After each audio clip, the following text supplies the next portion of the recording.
Hello, good people of YouTube. Mountbatten here. And today, I will be live streaming tonight right here on the channel and on Twitch around 5 p.m. US Central to around 9 p.m. US Central Time tonight. So make sure you guys come out for that if you want to catch me live. Second off, I do apologize that this is your second replay video in this week.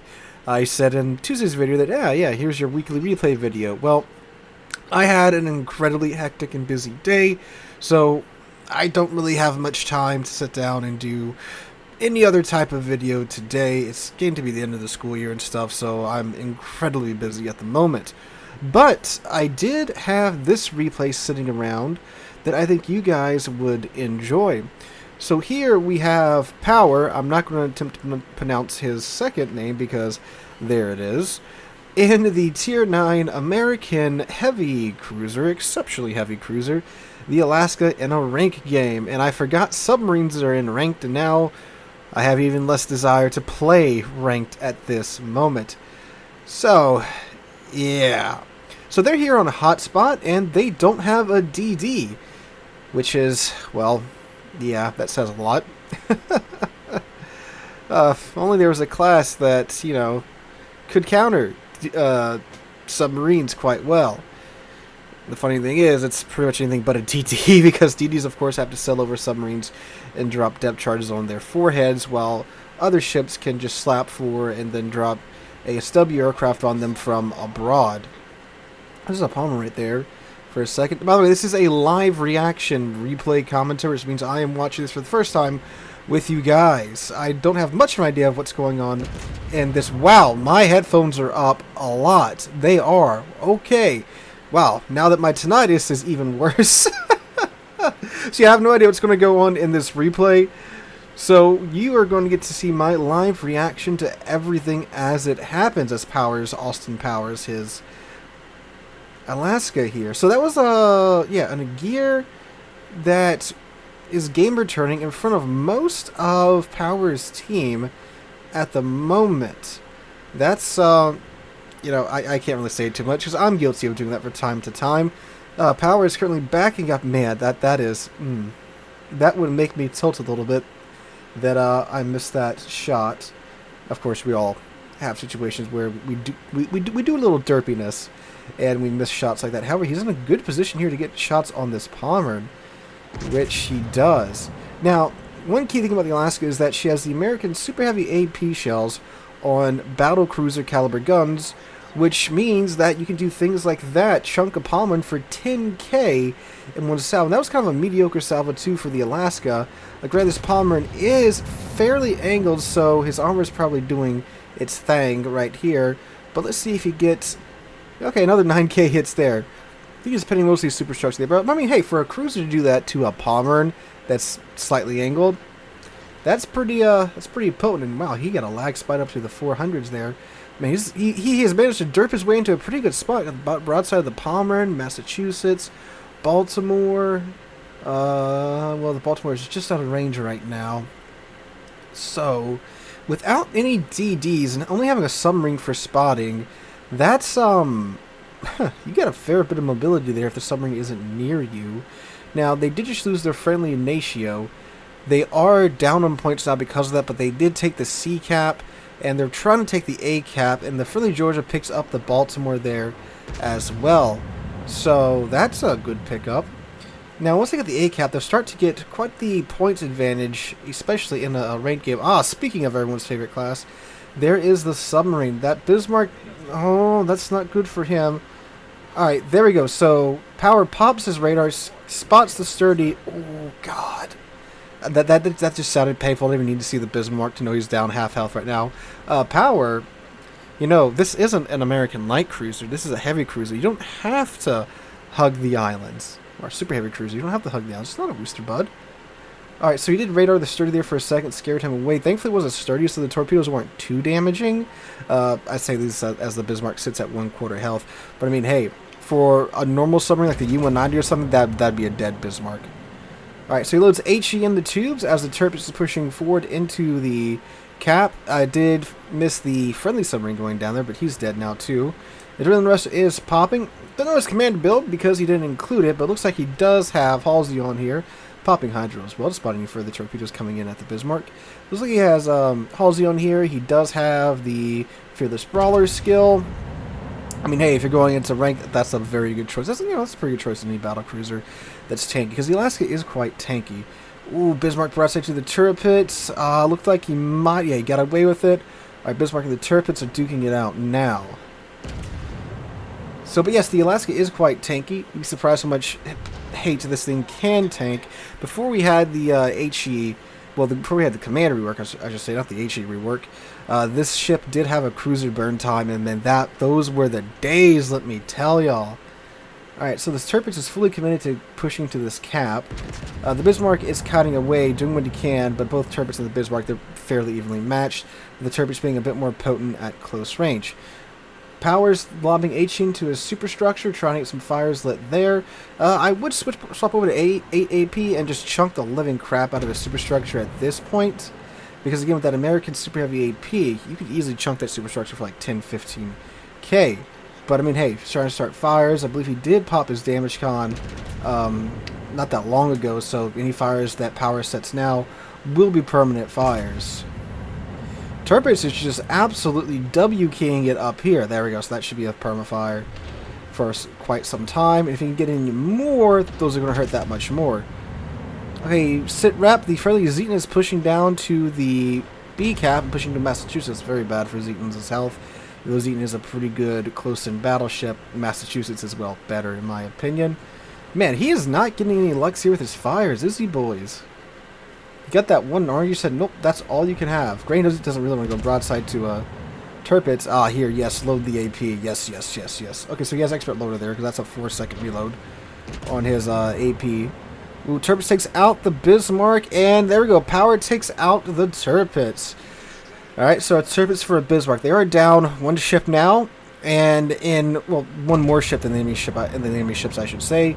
Normally in ranked battles it's not a big deal. I'm sorry, in random battles it's normally not a big deal, but in ranked battles that's of course a pretty big deal.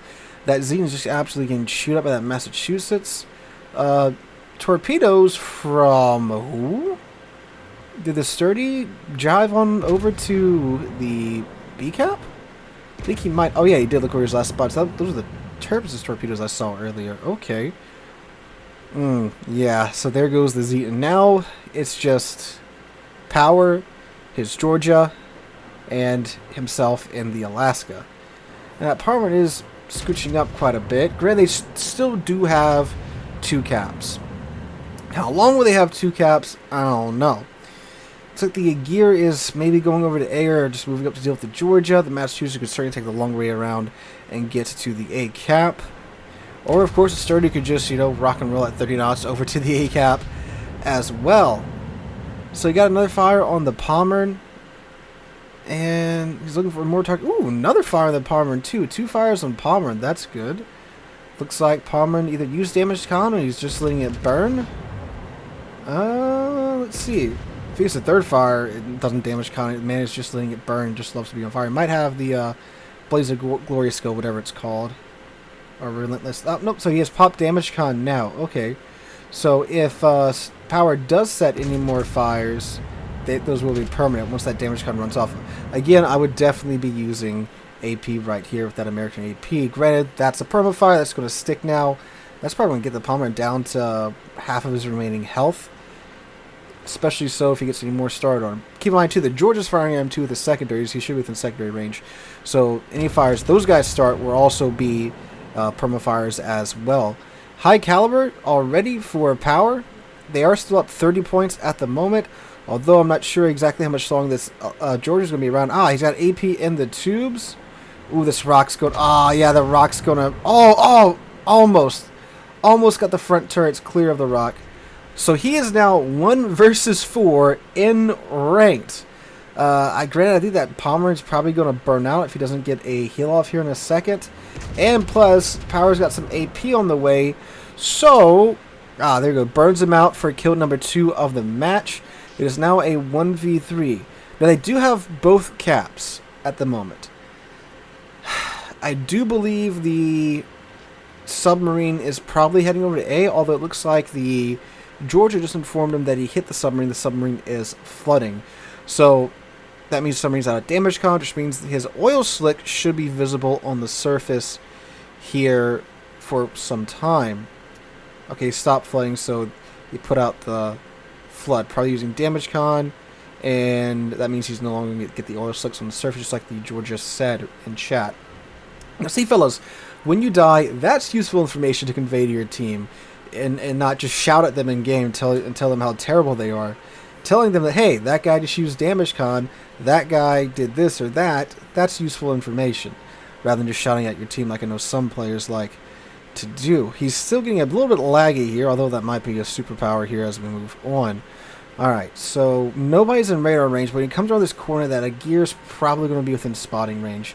Unless, again, they're just moving. Ah, the submarine is within radar range. Is he within ASW range? No, just outside of that. God, I hate when they give certain premium ships just like little T-Rex baby arm ASW, like the Massachusetts with the stupid 3-kilometer ASW. Oh, that's a beautiful shot on the Aegir. Oh. Okay. Do it. Might not Citadel, but you're going to chunk the living crap out of that guy.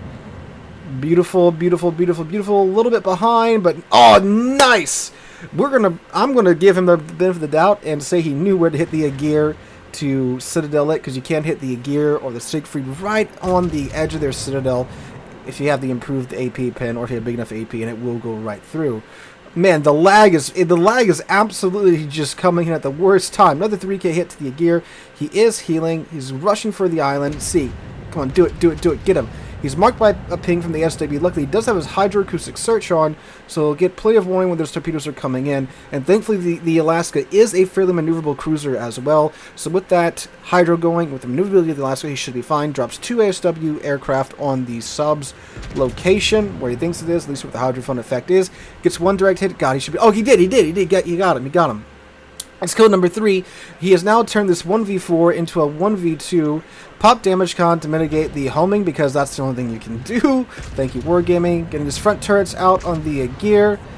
And get those are going to miss. Oh, doesn't finish off the Aegir just yet. Looks like one of his turrets ate one of those shells. So, man, turret keeping him alive. 1,000 HP left in the Aegir. We know he just popped his heals, so this next salvo should be a dead Aegir. But now he's going to deal with a full health Massachusetts. I'm sorry, half health Massachusetts. That's not fun, because he managed to dodge his shells. That Massachusetts can overmatch the Alaska's bow. Oh, but he's giving him just beautiful side there, so he gets that right there, those 5 pins. Up to 175k at this moment.